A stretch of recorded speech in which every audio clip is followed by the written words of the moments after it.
اللعين الرجيم. بسم الله الرحمن الرحيم.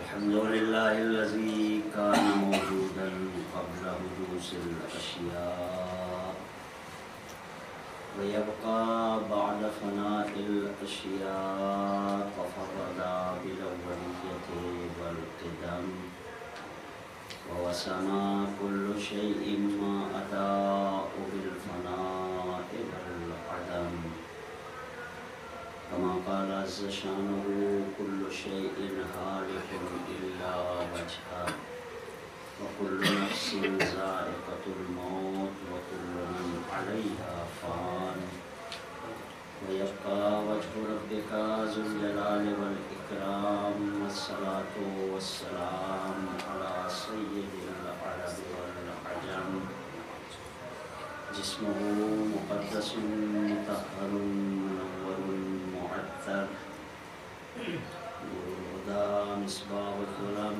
شفيع الشيم، صاحب الجود والكرم. الله عاصمه والجبريل خادمه والبراق مركبه، كعب قوسين جد الحسن والحسين، مولانا ومولى الثقلين، سيدنا المؤجد، بشيرنا المسدد، نذيرنا المؤيد، المصطفى الأمجد، المحمود الأحمد، أبي القاسم محمد. اللهم صل على محمد وآل محمد وعلى أهل بيته الطيبين الطاهرين المعصومين المظلومين، ولعنة الله على أعدائهم أجمعين. أما بعد، فقد قال الله تعالى في كتابه المحكم وخطابه المتقن وقوله الأحسن: بسم الله الرحمن الرحيم. كل نفس ذائقة الموت. صلوات محمد وآله.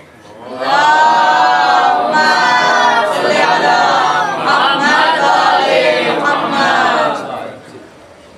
ایک مرتبہ سورہ الحمد، بسم اللہ تین مرتبہ سورہ اخلاص کی تلاوت کرنا مرحوم مولانا شفیع الحسن صاحب اللہ کی محبوب صاحب. بسم اللہ الرحمن الرحیم.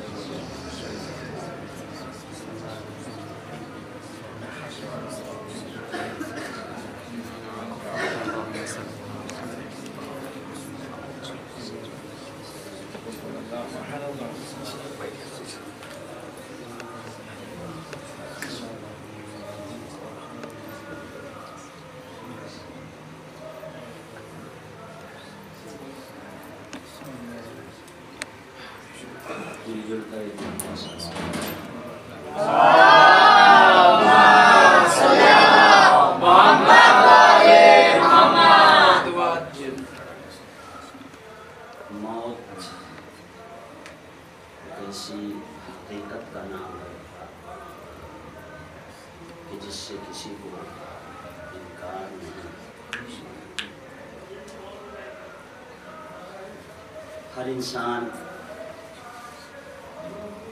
موت کو مانتا ہے، چاہے خالق موت کا انکار کر رہا ہو.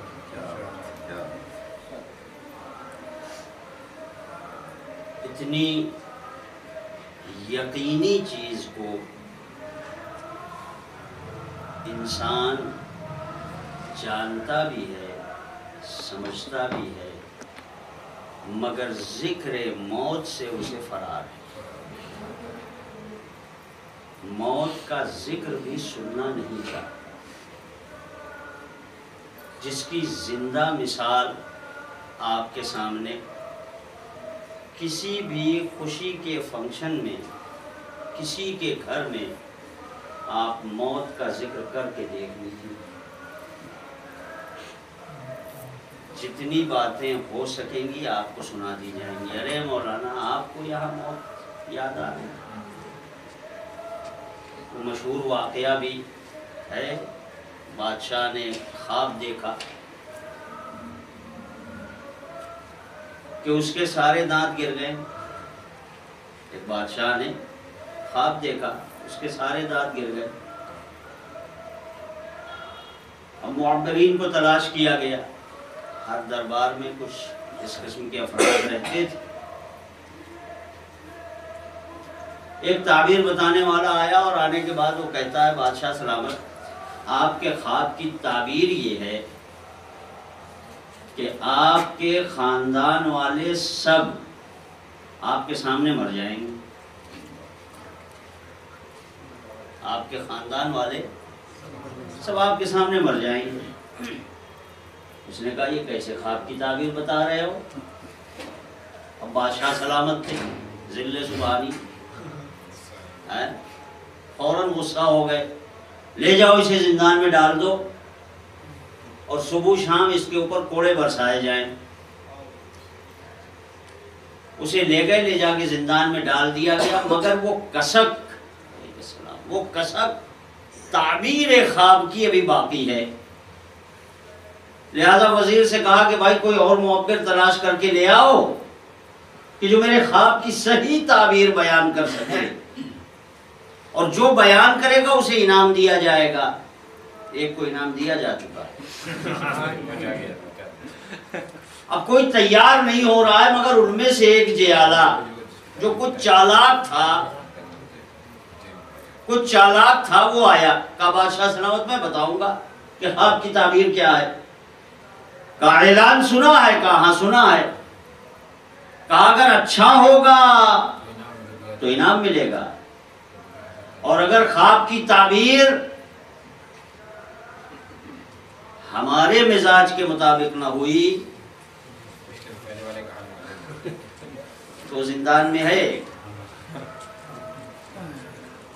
اچھا، یہ بادشاہ وغیرہ بھی مال و دولت کے غرور میں اتنا ڈوب جاتے تھے کہ انہیں اچھائی اور برائی کا تو پتہ ہی نہیں چلتا تھا۔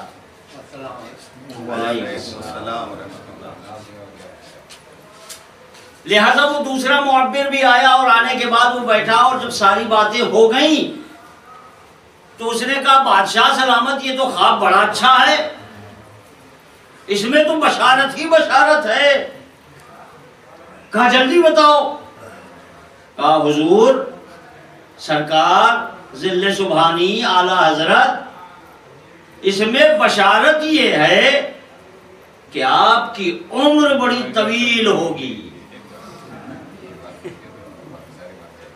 آپ کی عمر بڑی طویل ہوگی۔ اب آپ خود بتلائیے دونوں خواب کی تعبیر میں کوئی فرق ہے؟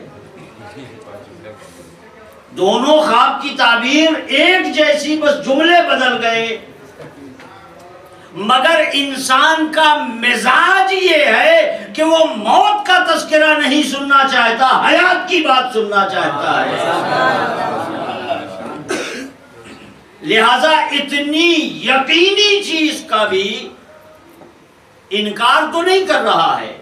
میں نے پہلے ہی کہا آپ سے کہ جو خالق موت کا انکار کر رہے ہیں وہ بھی موت کا اقرار کر رہے ہیں۔ یہیں سے ایک بہت اہم مسئلہ حل ہو جاتا ہے عزیزو۔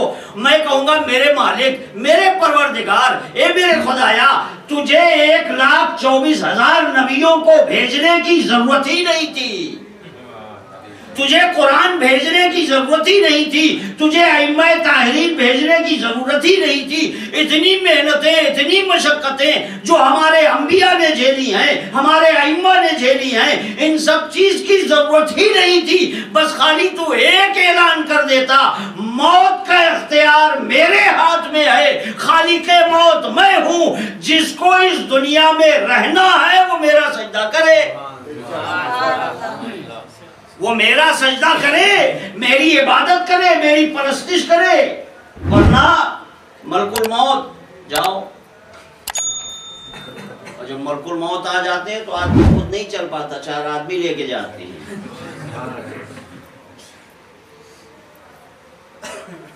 یہ میرے مالک، اپنے کو منوانے کا اس سے بہتر طریقہ تیرے پاس کوئی نہیں تھا۔ آواز قدرت آئی، ہم جبر، زور، زبردستی، دھمکی، ڈرا کر اپنے آپ کو نہیں منواتے۔ ہم نے تمہیں عقل دی ہے، راستے دونوں دکھا دیے، اس راستے پر چل کے آؤ گے تو یہ، اس راستے پر چل کے آؤ گے تو یہ سزا اور جزا ملنے والی ہے۔ اور یہی کام ہمارے ائمہ طاہرین نے بھی کیا، انبیاء کرام نے بھی کیا۔ ائمہ طاہرین میں اگر سب کو چھوڑ دیا جائے، مولا کائنات کو لیا جائے خالی، خدا ماننے کو تیار تھے، منوایا اپنے آپ کو، منوایا کسی کو؟ انبیاء کرام نے معجزے دکھلائے ہیں، مردے زندہ کیے ہیں، زندوں کو مردہ کیا ہے۔ وہ ایک اعلان کر دیتے کہ ہمیں مانو، نہیں تو ملک الموت تو ہمارے ہی ہیں، بلا لیں گے ابھی۔ لیکن ائمہ طاہرین نے بھی، انبیاء کرام نے بھی اس قسم کا کوئی اقدام نہیں کیا،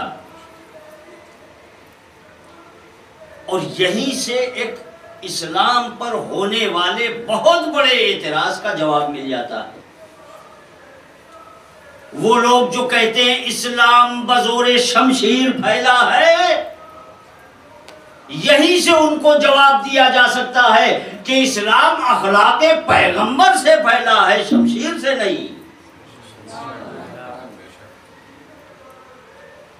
ایک شاعر، عرب کا بہت بڑا شاعر، رسول خدا کی خدمت، رسول خدا کی شان میں گستاخی کر رہا تھا، اشعار کہے اس نے رسول خدا کی ہجو میں۔ صحابہ کرام کو جب پتا چلا تو وہ گئے اور جا کے پکڑ کے اس کو لے آئے رسول اللہ کے پاس۔ کیا ہوا یا رسول اللہ، یہ آپ کی شان میں گستاخی کر رہا ہے، آپ کے خلاف اس نے شعر کہے ہیں، آپ کی مذمت میں شعر کہتا ہے یہ۔ اب جتنے بزم رسول کے پروانے تھے، بلکہ یوں کہوں کہ جو بزم کے شعر تھے، مار دو، کاٹ دو، جلا دو، زبان کھینچ لو، رسول خاموش ہیں۔ جب سب چپ ہو گئے تو رسول نے کہا علی اسے لے جاؤ، شہر کے باہر لے جاؤ، اس کی زبان کاٹ دو اور واپس آ جاؤ۔ علی لے کر چلے۔ دیکھیے، اسلام کردار رسول، اخلاق رسول سے پھیلا ہے، زور و زبردستی سے نہیں۔ علی اسے لے جاؤ، لے جا کر اسے قتل کر دینا، اس کی زبان کاٹ دینا۔ مولا لے کر چلے، اصحاب ساتھ ساتھ۔ مولا کائنات ایک جگہ پہنچے، اور وہاں پہنچنے کے بعد آپ نے اس کو اپنے جیب سے 1000 درہم نکال کے دیا اور کہا بھاگ لو۔ توجہ، کہا بھاگ لو یہاں سے۔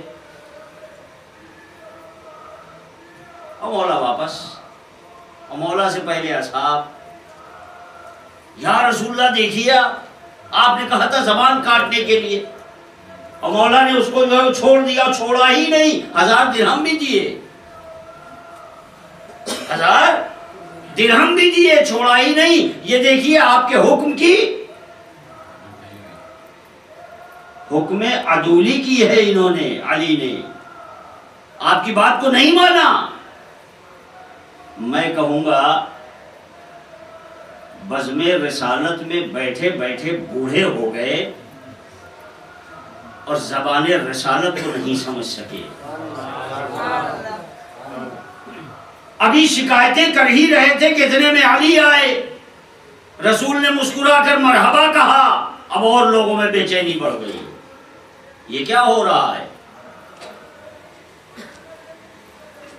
اتنے میں وہ شاعر پیچھے سے دوڑا دوڑا آیا، توجہ کیجئے گا، اور آنے کے بعد جو قصیدہ اس نے مذمت میں کہا تھا اس کو بزم رسالت میں سب کے سامنے پھاڑ کر پھینکا،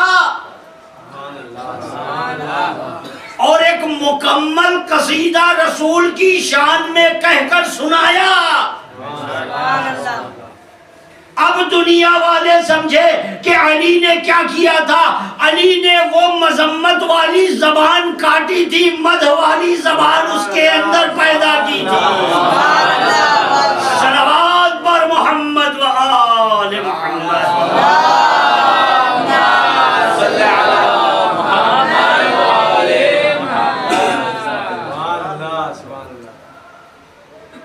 بزم رسالت میں بیٹھ تو گئے ہیں لیکن رسالت کی باتیں سمجھ نہیں پاتے، اور سمجھیں گے بھی کیسے؟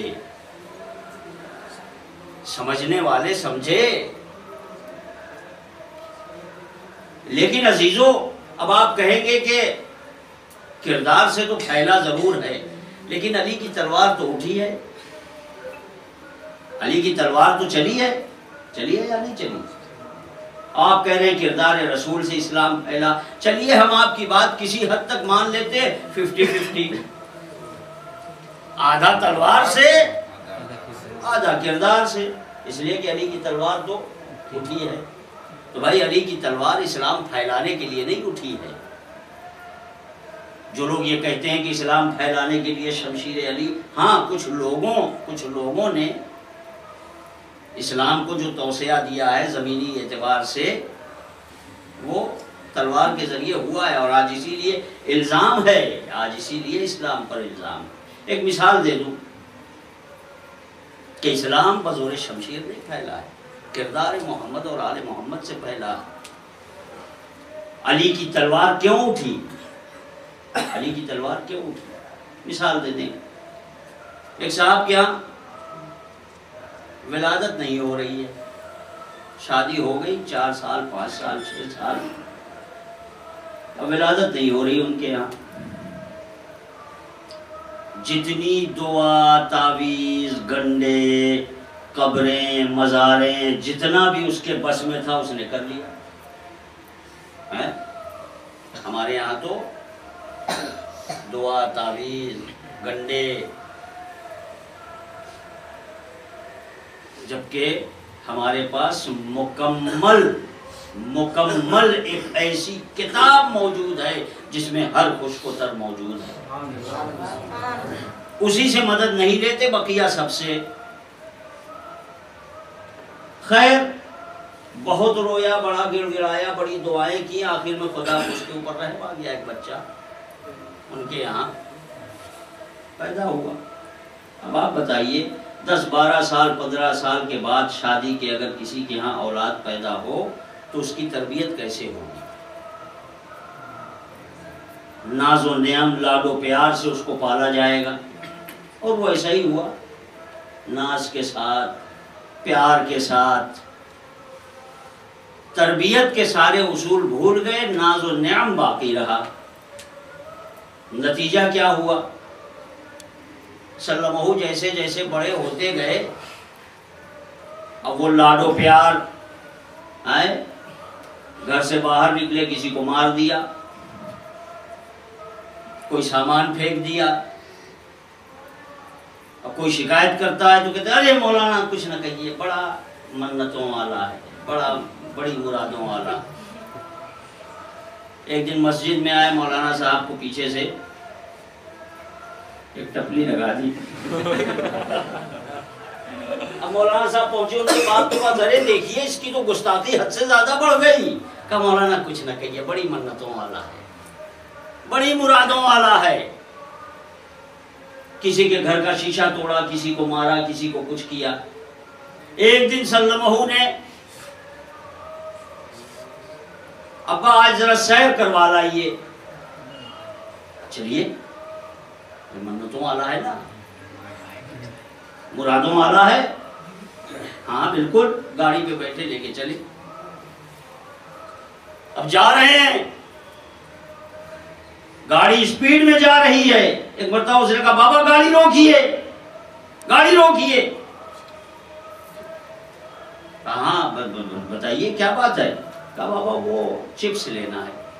اچھا اچھا. گاڑی سائیڈ میں روکی، گئے، جا کے چپس لے آ کر سلموں کو پیش کر دی. کیوں؟ بڑی منتوں والا ہے. کچھ دور اور چلے، ایک مرتبہ پھر اس نے کہا ابا گاڑی روکیے. آپ کیا ہے بیٹا؟ چاکلیٹ چاہیے۔ پھر گاڑی سائیڈ میں روکی اور پھر چاکلیٹ لا کر دے دی۔ کیوں؟ بڑی منتوں والا، بڑی مرادوں والا ہے۔ پھر گاڑی میں بیٹھے، پھر چلے، پھر اس نے ایک مرتبہ ضد کی، ابا پیاس لگی ہے، گاڑی سائیڈ میں روکا، پانی لا کر دے دیا۔ چلتے چلتے ایک مرتبہ اس نے کہا، ابا حضور اب ذرا آپ ادھر آ جائیے، میں ادھر چلا جاؤں۔ ابا گاڑی مجھے چلانی ہے۔ باپ نے کہا بیٹا یہ نہیں ہو سکتا۔ میں کہوں گا کیوں جناب؟ بڑی منتوں والا ہے، بڑی مرادوں والا ہے، دے دیجئے۔ باپ نے کہا بیٹا تمہارے بس میں نہیں ہے۔ کہا ابا کچھ نہیں، میں ہوں منتوں والا، مجھے تو بیٹھنا یہی ہے، مجھے گاڑی تو یہی چلانا ہے۔ ایک مرتبہ ابھی تک اس کی شرارتوں کو منتوں کے زیر سایہ جو شخص دباتا چلا آ رہا تھا، اس کے لہجے میں کرختگی پیدا ہوئی۔ ڈانٹ کر کہا بیٹھ جاؤ۔ میں کہوں گا جناب کیوں ڈانٹ رہے ہیں؟ منتوں والا ہے۔ کہا ارے مولانا یہ اس چیز کا سوال کر رہا ہے جس کا اہل نہیں ہے۔ اگر اس کو یہاں بیٹھال دیا تو یہ ہم کو بھی مارے گا، خود بھی مرے گا۔ توجہ کیجئے، علی کی تلوار اسلام پھیلانے کے لیے نہیں اٹھی تھی عزیزو۔ بڑا پہنا کر، بڑا پھسلا کر امت کو رسول سمجھا رہے تھے، مگر جب امت کی ضد بڑھی اور آنے کے بعد رسول سے کہا اب اسلام کی اسٹیئرنگ مجھے دے دو، بس رسول نے کہا علی تلوار اٹھا لو، اس لیے کہ یہ اس کا اہل نہیں ہے۔ اگر اس کے ہاتھ میں اسلام کی اسٹیئرنگ دے دی خود بھی مرے گا، اسلام کو بھی نقصان پہنچائے گا۔ صلوات پڑھ لے محمد اور آل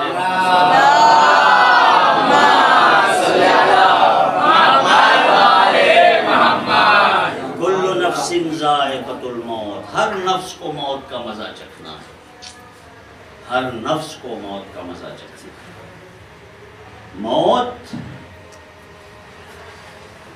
ترجمہ آپ نے غور ہی نہیں کیا، ہر نفس کو موت کا مزہ چکھنا ہے۔ بہت یہاں پہ ایک بڑی غلط فہمی ہے۔ موت، آج جو ہم موت سے ڈرتے ہیں اس کی ایک وجہ یہی ہے کہ ہم نے یہ سمجھ لیا ہے کہ موت ہمیں چکھے گی، جبکہ قرآن کہہ رہا ہے کہ موت کو آپ چکھیں گے۔ ذائق کون ہے؟ ذائق کون ہے؟ نفس ہے۔ مذوق کون ہے؟ موت۔ ابھی کھانا ہے نا، ابھی کھانا ہے، مجلس کے بعد کھانا آپ کو دیا جائے گا، آپ کھائیں گے کھانا۔ کھانا ختم ہوگا یا آپ ختم ہوں گے؟ کھانے والا ختم ہوگا۔ ذائق ختم ہوگا یا مذوق ختم ہوگا؟ آپ تو طالب علم ہیں، مذوق ختم ہوگا، ذائق۔ قرآن یہی کہنا چاہ رہا ہے کہ ہر نفس موت کا ذائقہ چکھنے والا ہے۔ ہر نفس یعنی انسان ذائق ہے، مزہ چکھنے والا ہے۔ ہر نفس موت کا مزہ چکھے۔ اچھا، یہ آیت قرآن مجید میں 3 مرتبہ بے عینہی الفاظ کے اعتبار سے 3 مرتبہ آئی، 3 مقام پر، 3 سوروں میں۔ کل نفس ذائقۃ الموت، کل نفس ذائقۃ الموت، کل نفس ذائقۃ الموت، 3 مرتبہ۔ اب آپ دیکھیے کہ میں آپ کے آیا مجلس پڑھنے کے لیے، یہی مجلس ہم نے اس سے پہلے بھی پڑھ چکا ہوں میں، یہی مجلس، پھر میں آیا اور پھر وہی مجلس پڑھی، اور پھر تیسری مرتبہ آپ نے بلایا، پھر ہم نے وہی مجلس پڑھ دی۔ برداشت کریں گے آپ؟ اب تو حالت یہ ہو گئی ہے کہ پہلی ہی مجلس کے بعد تبصرہ ہونے لگتا ہے. مزہ آیا کہ نہیں آیا؟ آیا نہیں ہے. 3 مرتبہ ہمارا مزاج برداشت نہیں کرتا ہے کہ آپ ایک ہی بات کو 3 بار پڑھتے رہیے. اے میرے مالک، اے میرے پروردگار، موت سب قبول کر رہے ہیں، جس چیز کو سب مان رہے ہیں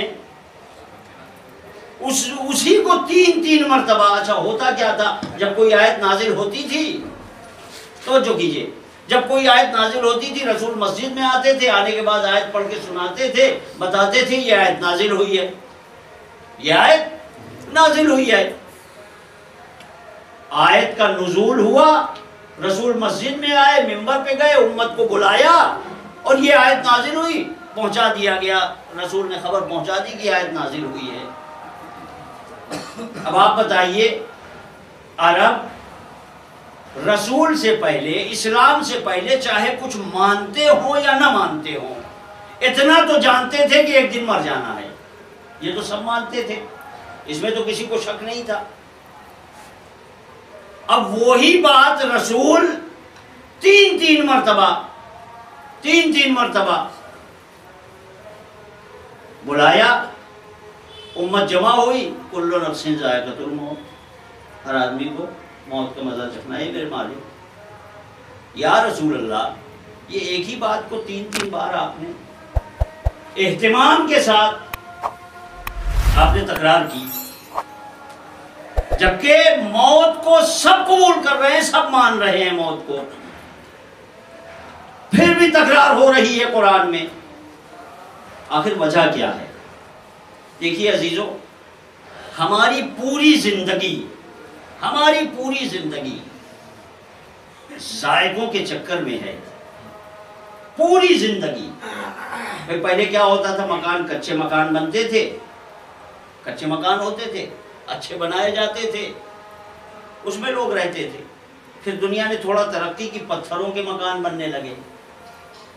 اب ہم نے کہا کہ بھائی وہ کچے مکان میں اب مزہ نہیں آ رہا ہے،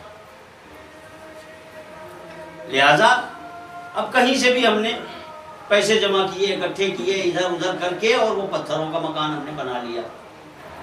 ہم نے پتھروں کا مکان بنا لیا. ہمارے ہی ان پتھر کے مکان کے بغل میں ایک صاحب اور آئے، دنیا نے اور ترقی کی، RCC بلڈنگ کھڑی کر دی انہوں نے. ہم نے کہا ارے صاحب، یہ تو ہمیں بھی ہمارا بھی ایسا ہی ہونا چاہیے. محنت، مشقت، اوور ٹائم لگ گئے، اور اس کے بعد RCC مکان بنوا لیے. کیوں؟ کہا اب اس میں مزہ نہیں ہے. یعنی کیا؟ یعنی اس میں اب ذائقہ نہیں ہے. کھانا دیکھ لیجیے، دال روٹی، چٹنی روٹی ہے، پیٹ بھر سکتا ہے، لیکن بریانی، گوشت، اور کہیں مہمانی میں چلے جائیے تو ایک ہی قسم کا کھانا نہیں، 4 قسم کا کھانا ہے. آج کل شادی وغیرہ میں آپ دیکھ لیجیے. کیوں؟ کہا سب کا ذائقہ الگ ہے، اور انسان ذائقوں کے چکر میں، ذائقوں کی تلاش میں ہے. لباس، سستے سے سستا کپڑا انسان کے لیے انسان کو ڈھانک سکتا ہے، انسان کو چھپا سکتا ہے، اس کی ضرورت کو پورا کر سکتا ہے. مگر جب ہم مارکیٹ میں جاتے ہیں تو سیلز مین کو جو ہے وہ چکرا کر آتے ہیں، اتنے کپڑے نکلوا لیتے ہیں. عورتیں تو اللہ ہی کی پناہ، 50-60 نکلوایا، ان میں سے ایک اگر پسند آ گیا، ورنہ بھائی صاحب رکھ لیجیے، اب دوسری دکان دے. کیوں؟ اس لیے کہ ٹیسٹ، ذائقہ اچھا. یعنی دنیا کی ہر چیز، ہر انسان ذائقے کی تلاش میں ہے. اب ایک جملہ کہوں، اب لوگ مجلسوں میں بھی ذائقہ تلاش کر رہے ہیں.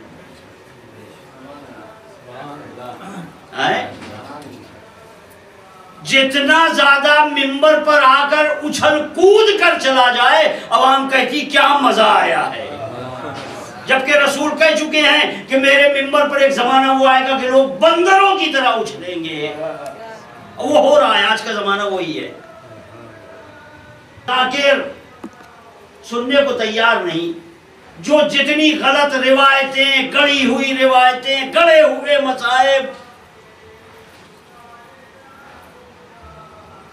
وہ اس وقت سب سے زیادہ، اور معیار بھی بنایا کس کو؟ یوٹیوب کو. انسان یوٹیوب پہ اپنی بہترین مجلس ڈالتا ہے، اور ایک مجلس سن کے بلا لیا، اس کے بعد 9 مجلس سر پکڑے بیٹھے ہوئے ہیں. شاعر تحت میں کسی نے پڑھ دیا، مجمع بیٹھا ہوا کیا پڑھ؟ وہی لہن میں اگر پڑھ دے، چاہے کچھ نہ پڑھ رہا ہو، مجمع گھٹنوں کے بل کھڑا ہو جاتا ہے. اور اب آج کل تو لہن تو چھوڑیے، اب گانوں کی دھن،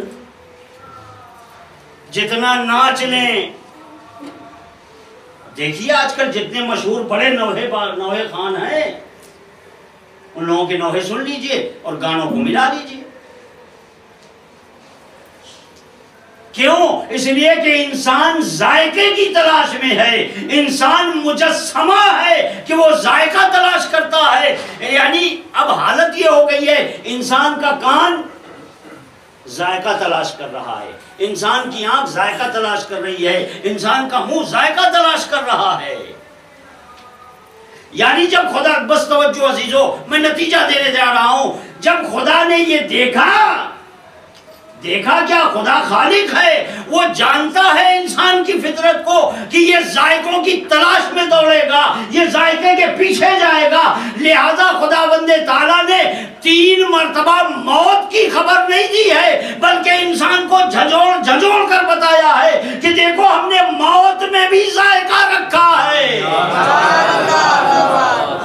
ہم نے موت میں بھی ذائقہ رکھا ہے. اب اسے تم تلاش کرو کہ موت کا ذائقہ کیا ہے. اچھا، خدا نے ذائقہ دنیا کی ہر چیز میں خدا نے ذائقہ رکھا ہے خود، لیکن موت میں ذائقہ نہیں رکھا. موت کا ذائقہ ہمیں بنانا ہے، موت کا ذائقہ ہمیں بنانا ہے کہ ہم کیسی موت چاہتے ہیں، ہمیں تلاش کرنا ہے. اب آپ کہیں گے جناب قاسم نے تو بتا دیا ہے موت کا ذائقہ. نہیں عزیزو، انہوں نے اپنی موت کا ذائقہ بتایا ہے، ہماری موت کا نہیں. رسول امام نے کیا فرمایا تھا؟ اے قاسم، تمہارے نزدیک موت کیسی ہے؟ انہوں نے کہا اندی، میرے نزدیک احلی من الوصال، میرے نزدیک. جناب قاسم نے کلیہ نہیں بیان کیا ہے. اب یہ موت کا ذائقہ ہمیں بنانا ہے، اور دنیا ہمارے سامنے خدا نے رکھ دی ہے. اب تلاش کرو اور موت کا ذائقہ اپنے نفس کے لیے تم آمادہ کرو. دنیا کی ہر چیز میں ذائقہ تلاش کر رہے ہو، اب اس موت کا بھی ذائقہ ڈھونڈو، تلاش کرو. لہذا موت کا ذائقہ ہم ہی کو بنانا ہے. اس پر دلیل ہے، قرآنی دلیل موجود ہے. جب انسان مر کر جائے گا، انسان جب مر کے جائے گا تو مرنے کے بعد وہ جو اپنی موت کا ذائقہ بنا کر گیا تھا یہاں سے، جب وہاں اس کے سامنے وہ فائل آئے گی تو کہے گا میرے مالک، میرے پروردگار، کچھ دن کے لیے مہلت دے دے، مجھے واپس بھیج دے، میں اپنے اس ذائقے اور ٹیسٹ کو بدل کر آ جاؤں. آواز قدرت آئے گی، وہ تو جانتا ہے نا، وہ تو دل کی باتوں کو جانتا ہے. آواز قدرت آئے گی، دیکھو یہ صرف اور صرف لقلقہ زبانی ہے، اگر اس کو اب بھی میں نے مہلت دے دی تو یہ وہی کرے گا جو ابھی تک کرتا رہا ہے. لہذا موت کا ذائقہ ہمیں بنانا ہے. آج جو موت سے ڈر ہے، خوف ہے، وہ صرف اس لیے ہے کہ ہم نے موت کے ذائقے کو کڑوا بنا دیا ہے، ورنہ موت تو علی سے ملاقات کا نام ہے۔ موت حارث حمدان مولا کائنات خطبہ دے رہے ہیں، موت کا ذکر آ گیا، علی کا صحابی جانثار صحابی حارث حمدان، مولا نے دیکھا کہ اس کی پیشانی پہ پسینہ آ رہا ہے، کہا حارث یہ پیشانی پہ پسینہ کاہے کا ہے؟ کہا مولا آپ موت کا ذکر کر رہے ہیں، موت کا ذکر کر رہے ہیں؟ اے حارث اگر موت کے وقت میں تمہارے پاس آ جاؤں تو؟ کہا مولا تب تو پھر آج ہی مرنے کو دل چاہتا ہے۔ اب مولا نے خطبہ پھر شروع کیا، اب جو پھر حارث کی طرف نظر گئی تو دیکھا کہ حارث حمدان کا چہرہ پھر متغیر ہو رہا ہے۔ کہا حارث اب کیا ہو گیا؟ کہا مولا آپ ہیں خلیفۃ المسلمین، توجہ کیجئے، آپ ہیں خلیفۃ المسلمین، حاکم وقت ہیں، امور مملکت آپ کے ہاتھ میں ہے، پتہ نہیں جس وقت مجھے موت آ رہی ہو اس وقت آپ نہ ہو، آپ نہ ہو، یہ جو میں نے ابھی کہا تھا ابھی آ جائے یہ اس وقت بھی نہ آئے تو بہتر ہے۔ مولا نے کہا کہ تم نے ابھی ہم کو پہچانا ہی نہیں، تم نے ابھی ہم کو پہچانا ہی نہیں۔ پھر مولا نے وہ روایت نقل کی کہ کوئی بھی انسان اس دنیا سے نہیں اٹھے گا جب تک مجھے نہ دیکھ لے۔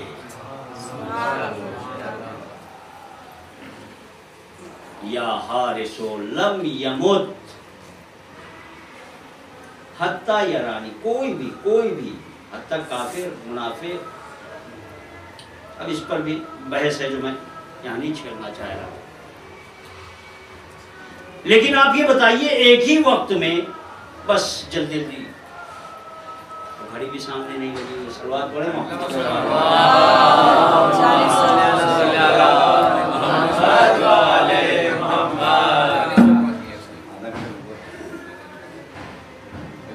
اب ایک ہی وقت میں ہزاروں لاکھوں لوگ مرنے والے ہیں، اب ہر جگہ علی پہنچ جائیں گے؟ ایک سوال ہے یا نہیں ہے کہ ہر جگہ علی کیسے پہنچ سکتے ہیں؟ صلوات پڑھ لیں محمد اور آل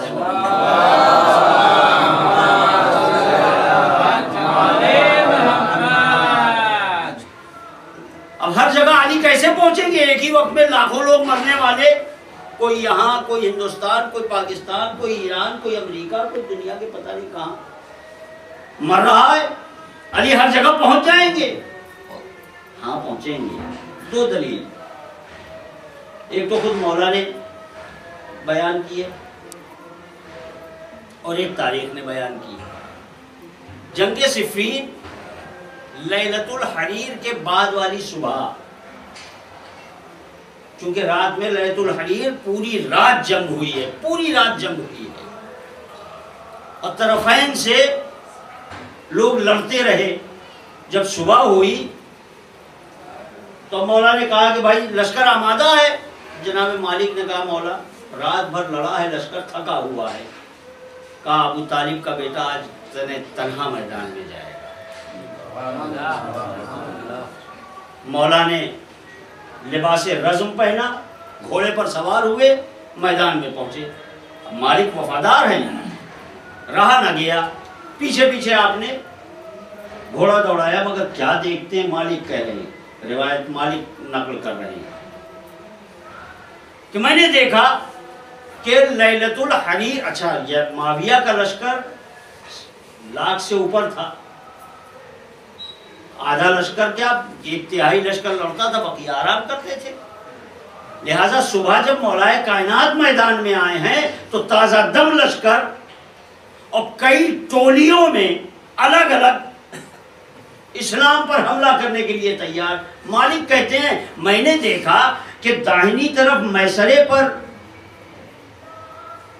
بائیں طرف میسرے پر علی، میمنے پر علی، قلب لشکر پہ علی نظر آ رہے ہیں. میں نے سوچا آ کے خیمے کے باہر بیٹھ جاؤں،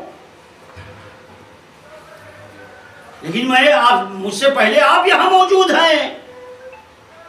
یا علی یہ مسئلہ کیا ہے؟ مولا نے کہا مالک قرآن کی آیت نہیں سنی؟ کہا کون سی آیت؟ کہا اینما تولوا فثم وجہ اللہ. تمہاری نظر جدھر جدھر بھی جائے گی ادھر ادھر تمہیں چہرہ خدا کا نظر آئے گا. ایک مرتبہ مالک نے کہا کہ مولا آیت تو پڑھی ہے مگر جب تک صاحب آیت تفسیر نہ بیان کرے معلوم کیسے ہوگی؟ ایک مرتبہ علی نے کہا نحنو وجہ اللہ، اے مالک ہم ہی تو وجہ اللہ ہیں، ہم ہی تو وجہ اللہ ہیں. دوسرا واقعہ تاریخ نے بیان کیا، ماہ رمضان. علی گھر سے باہر نکلے، ایک صحابی آیا، غریب صحابی. کہا مولا ہمت تو نہیں ہے، جسارت ہوگی آپ کی خدمت میں، اگر ہو سکے تو آج ہمارے یہاں افطار فرما لیجیے. مولا نے کہا ٹھیک ہے. کچھ دور آگے بڑھے، ایک اور صحابی ملا. اب مولا ہمارے یہاں. کہا ٹھیک ہے. ایک اور صحابی ملا. کہا ٹھیک ہے. جناب سلمان مل گئے. کہا ٹھیک ہے. جناب ابو ذر مل گئے، انہوں نے وعدہ لیا مولا ہمارے یہاں. کہا ٹھیک ہے. اور سب سے وعدہ لے کے مولا آ گئے. افطار ہو گئی. افطار ہو. اچھا ہوتا یہ ہے کہ رسول کا زمانہ ہے، علی کا زمانہ ہے. افطار کر کر کے مومنین مسجد میں عبادت کے لیے جاتے ہیں. رمضان ہے. یہ آج کا ماحول تو ہے نہیں. روزہ کھولنے کے بعد اس سحری تک پیٹ کو سکون نہیں لینے دیتے. یہ تو کہیے کہ صبح روزہ آ جاتا ہے اور نہ میدے کا کیا حال ہو وہ اللہ ہی بہتر جانتا ہے. 3 راتیں شب قدر کی، اس میں بھی 2 راتوں میں بس کسی طرح اعمال نکل جائے، وہ بھی 2 ناشتوں کے بیچ. اور تیسری رات میں اعمال کم ہوتا ہے، ناشتے کا انتظام زیادہ ہوتا ہے. البتہ روزے کے مسئلے میں بھی آپ دیکھ لیجئے، ادھر 27 26 27 شعبان آئی اور بیگم صاحبہ نے ایک لمبی لسٹ دے دی، لمبی لسٹ پکڑا دی. بھیا بھوکے رہنے کے لیے کھانے کا اتنا انتظام ہو رہا ہے. روزہ بھوکے رہنے کا نام ہے. بہرحال لوگ مسجد میں آئے. اب دیکھیے غریب صحابی تھا نا، علی خلیفۃ المسلمین. علی آ گئے. اب کالر اونچا ہے اس کا. اب مسجد میں وہ ٹہل رہا ہے کہ کوئی آئے جلدی سے میں بتاؤں کہ علی میرے یہاں تھے. نماز بھی بیچارہ اگر پڑھ رہا ہوگا، یہ میرے اپنے جملے ہیں، تو کنکھیوں سے آہٹ سے یہ محسوس کا کوئی آ رہا ہے، کوئی آ جائے، کوئی آ جائے تاکہ جلدی سے بتا دوں کہ علی میرے یہاں افطار میں تھے. اتفاق سے ایک صحابی اور آ گیا. اس نے جلدی جلدی نماز تمام کی. نماز تمام کرنے کے بعد میری تو قسمت ہی بن گئی. کہا کیا ہوا؟ کہا آج علی ہمارے یہاں افطار میں آئے تھے. کہا میں جھوٹے ہو گیا؟ تم بالکل مصلی عبادت پہ بیٹھ کے جھوٹ بول رہے ہو. یہ کیا مطلب؟ کہا علی تو ہمارے یہاں تھے. اب دونوں میں تم جھوٹے تم جھوٹے تم جھوٹے تم جھوٹے. اتنے میں ایک تیسرا آدمی آیا کہ چلو اس سے فیصلہ کرواتے ہیں. گئے دونوں. جانے کے بعد کہتے ہیں اما دیکھو رات علی ہمارے یہاں آئے تھے، یہ کہہ رہا ہے ہمارے یہاں آئے تھے. کہ تم دونوں جھوٹے ہو. علی تو ہمارے یہاں آئے تھے. اب معاملہ اور بگڑ گیا. اتنے میں جناب ابو ذر مسجد میں داخل ہوئے. اب آپ دیکھیے کہ پروردہ علی کی زبان کیا ہوتی ہے. مسجد میں جناب ابو ذر داخل ہوئے تو تینوں نے کہا چلو چلو یہ تو سب سے سچا آدمی ہے جس کے لیے رسول نے کہا ہے ایسے سچے کو زمین نے اٹھایا نہیں، ایسے سچے پر آسمان نے سایہ نہیں کیا ہے، اس کے پاس چلو فیصلہ کروا لیتے۔ گئے تینوں آدمی، کیا بات ہے بھائی؟ کہا بھیا ہم تینوں دعوے دار ہیں کہ علی ہمارے یہاں افطار میں آئے تھے، جبکہ آئے تو ایک ہی ہوں۔ اب جناب ابو ذر نے یہ نہیں کہا تم لوگ جھوٹے ہو، کہا تم لوگ سچ کہہ رہے ہوگے، علی تو ہمارے یہاں تھے۔ معاملہ اور خراب ہو گیا، معاملہ اور بگڑ گیا۔ اب اتنے میں جناب سلمان داخل ہوئے، کہنے لگے بھائی یہ تو گھر کا آدمی ہے، منا اہل البیت کی منزل میں ہے، اسے تو پتا ہوگا کہ علی کہاں گئے تھے۔ آئے جناب سلمان کے پاس، اور جناب ابو ذر اپنا عبادت میں مشغول ہیں، انہیں ضرورت ہی نہیں ہے، اس لیے کہ وہ تو سمجھتے ہی۔ آئے آنے کے بعد کیا بات ہے بھائی؟ کہا سلمان بڑا مسئلہ ہو گیا، تم ہی بتاؤ رات علی کس کے یہاں گئے تھے، تم تو گھر کے آدمی ہو نا، تم ہی بتا دو۔ کہنے لگے علی رات میرے یہاں تھے۔ اب معاملہ اور بگڑ گیا۔ جب مسجد میں ہنگامہ ہونے لگا تو ایک مرتبہ آفتاب رسالت نمودار ہوا۔ کہا بھائی مسجد میں ہنگامہ کاہے کا ہے؟ کہا یا رسول اللہ دیکھیے رات علی ہمارے یہاں تھے، دوسرا کہہ رہا ہے علی ہمارے یہاں تھے، یا رسول اللہ ہمارے یہاں تھے۔ رسول مسکرائے، مسکرا کر کہنے لگے علی تو ہمارے یہاں تھے۔ معاملہ اور بگڑ گیا، علی تو ہمارے یہاں تھے۔ ابھی یہ باتیں ہو ہی رہی تھی کہ اتنے میں جبریل نازل ہوئے، یا رسول اللہ بعد درود و سلام، آج شب کا روزہ علی نے چرخ چہارم پہ کھولا ہے۔ معاملہ اب آپ بتائیے کہ معاملہ بگڑ گیا ہے نہیں بگڑ گیا؟ ہمارے اعتبار سے بگڑ گیا، ورنہ وہاں تو بگڑنے کی کوئی بات ہی نہیں ہے۔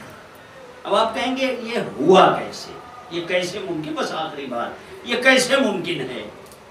میں نے کہا بھائی ایک بات بتاؤ، یہ سورج ہے؟ میں نے کہا ہے۔ کہا دکھائی دے رہا ہے؟ کہاں؟ ہم نے کہا کیا بروڈا والوں کو دکھ رہا ہے؟ کہاں؟ کہا بمبئی والوں کو؟ کہاں؟ کہا الہ آباد والوں کو؟ کہا بالکل۔ کہا ایران والوں کو؟ کہا بالکل دکھے گا۔ پاکستان والوں کو دکھے گا، فلاں فلاں، آپ جتنا بھی جوڑتے جائیے۔ کہنے کہ سورج کی مثال نہ دیجئے، وہ اتنی بلندی پر ہے کہ سب کو دیکھ سکتا ہے، سب اسے دیکھ سکتے ہیں۔ میں نے کہا کہ اگر سورج میں اتنی صلاحیت ہے تو جو سورج کو پلٹا دے اس میں صلاحیت نہیں ہوگی۔ صلوات پر محمد و آل محمد۔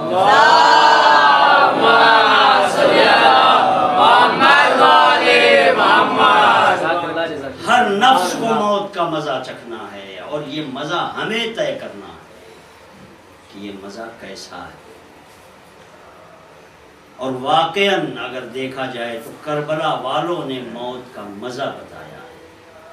تاریخ لکھتی ہے، اہل مقتل لکھتے ہیں کہ جیسے جیسے موت سے قریب ہو رہے تھے چہروں پہ خوشحالیاں تھیں۔ بعض ارباب مقاتل نے لکھا ہے شب عاشور اصحاب ایک دوسرے سے مزاح کر رہے تھے، ایک دوسرے سے مذاق کر رہے تھے۔ موت کا مزہ انہوں نے ہمیں بتایا۔ عزیزو، استاد مدرسہ کے مثال سواب، البتہ میرے بھی استاد ہیں، تنظیم میں ہم نے بھی پڑھا ہے ان سے۔ شفیق استاد تھے، اتنا طلاب کے ساتھ رہے تھے کہ طلاب کے نفسیات پر ان کو کنٹرول تھا۔ کس وقت کس بچے کی کیا ضرورت ہے وہ بغیر بتائے ہوئے، بغیر کہے ہوئے سمجھ جاتے تھے۔ تنظیم میں ان کو اماں کہا جاتا تھا، ماں کہا جاتا اس مدرسے کا پہلا بیچ جو ہے وہ بھی اس بات کو بتائے گا کہ وہ کردار، ایسے ایسے بچے بھی تھے کہ جو بیچارے کمر بند نہیں کھول پاتے تھے، لیٹرین کے باہر کھڑے رہتے تھے، کمر بند کھولتے تھے، وہ بچہ جاتا تھا پھر واپس آتا تھا تو اس کے کمر بند باندھتے تھے۔ رات میں اس 3 منزلہ بلڈنگ میں آخری منزل تک جاتے تھے اور جانے کے بعد دیکھتے تھے کون بچہ کس حال میں ہے، ٹھنڈک کا موسم ہے، کمبل اڑاتے تھے۔ شفیق استاد تھے۔ ایسوں کے لیے موت شیرین ہے۔ طلاب کی خدمت بڑا شرف ہے، بڑا شرف ہے۔ بس اب بات ایسا کربلا میں امام حسین علیہ السلام نے ایک عالم اور فقیہ کو نامہ لکھ کر بلایا، علوم آل محمد حاصل کرنے والے فخر کریں۔ جب شمر کا لشکر آیا ہے تو جناب زینب آئیں اور آنے کے بعد کہا بھیا کیا کوئی آپ کا چاہنے والا نہیں؟ کہا بی بی بہن کیوں نہیں، کیوں نہیں؟ کہا پھر اس کو بلائیے۔ آپ نے نامہ لکھا، من الحسین الغریب الی الرجل الفقیر۔ اور جب ارباب مقاتل لکھتے ہیں کہ جب نامہ مکمل ہو گیا تو ایک مرتبہ جناب زینب کہتی ہے بھیا ایک جملہ میری طرف سے بھی پڑھا دو۔ ہاں بہن کون سا جملہ؟ کہا لکھ دیجئے نیچے العجل العجل، حبیب آنے میں جلدی کرنا۔ ارباب اعزاز نامہ پہنچ گیا، جناب حبیب وہ سارے واقعات آپ کے سامنے ہیں۔ جناب حبیب چلے آئے، نعرہ تکبیر بلند ہوا۔ بس مجھے ایک روایت پڑھنی ہے۔ نعرہ تکبیر بلند ہوئی، جناب زینب نے کہا فضہ دیکھو آخر یہ نعرہ تکبیر کیوں بلند ہوئی؟ جناب فضہ آئیں اور آنے کے بعد کہا اے شہزادی آپ کے بھائی کے بچپن کا دوست حبیب آیا۔ کہا جاؤ جا کر میرا سلام کہہ دو۔ حبیب کی خدمت میں سلام پیش ہوا، حبیب نے تماچے مارے۔ امام حسین خاندان اہل بیت کی غربت پر روئے، میدان جنگ میں آئے۔ سوگوارو نماز سے پہلے آتے، ظہرین کی نماز سے پہلے جب دشمن نے تانا دیا ہے کہ حسین اگر تمہاری نماز قبول ہو جائے تو پڑھ لو، تو حبیب سے برداشت نہیں ہوا کہ جو روح نماز ہے اس کو اس طرح سے تانا دیا جائے۔ کہا مولا مجھے مرنے کی اجازت دیجیے، اب آپ برداشت نہیں ہو رہا ہے۔ مولا نے مرنے کی اجازت دی، جناب حبیب مقتل میں آئے، آنے کے بعد شہید ہو گئے۔ ارباب اعزاز حبیب کی اہمیت بتاؤں آپ کو، جب 12 محرم کو بلکہ عصر عاشور جب خیام میں آگ لگی ہے تو جناب زینب نے حسین کو نہیں پکارا، آواز دی بھائی حبیب ہمارے سروں سے چادریں چھین لی گئی ہے۔ بس ارباب اعزاز ادھر حبیب شہید ہوئے ہیں، ادھر کوفے میں ان کی زوجہ نے اپنے بعض لوگوں نے اس مقتل کو، اس روایت کو جناب حر سے منسوب کیا ہے، اگرچہ یہ درست نہیں ہے اس لیے کہ جناب حر کی زوجہ خود موجود تھی کربلا میں۔ سووارو ادھر سے جناب حبیب کی بیوی نے اپنے غلام کو ایک کفن دیا، کہا دیکھو دیکھو تم جاؤ کربلا، اس لیے کہ وہاں تو بنی ہاشم کے افراد ہیں، ان کو کوئی نہ کوئی تو کفن دے ہی دے گا، ان کو کوئی نہ کوئی کفن دے دے گا۔ کچھ اہل قبیلہ ہیں، ان کے قبیلے والے آئیں گے، آنے کے بعد ان کو کفن دے دیں گے، مگر تیرے آقا آقا کو کوئی کفن نہ دے گا۔ ارباب عزا وہ کفن لے کر چلا، اس کی بیوی انتظار کر رہی ہے، اب فلاں منزل پہ پہنچا ہوگا، اب فلاں منزل پہ پہنچا ہوگا، اب کربلا پہنچ گیا ہوگا۔ اے سوگوارو وہ کربلا آیا، کفن واپس لے کر گیا، اور جب اس کی حبیب کی زوجہ نے دیکھا تو کہا وائے ہو تجھ پر، میں نے تجھ سے کہا تھا کہ تو لے جا کر اپنے آقا کو کفن پہنا دینا۔ اس نے ہاتھ جوڑ دیے، اے شہزادی، اے میری آقا زادی، اے میری شہزادی۔ وہاں جب میں کفن لے کر گیا تو کفن ایک تھا، لاشیں 72 تھے، کہیں حسین کا لاشا، کہیں اکبر کا لاشا، کہیں عباس کا لاشا۔ مجھے شرم آئی کہ زہرا کے لال بے گورو کفن رہے اور میرا آقا کفن۔ سَيَعْلَمُ الَّذِينَ ظَلَمُوا أَيَّ مُنْقَلَبٍ۔ ایک مرتبہ سورہ الحمد، 3 مرتبہ سورہ اخلاص کی تلاوت مولانا توقیر صاحب اور مولانا عابد حسین غزنوی۔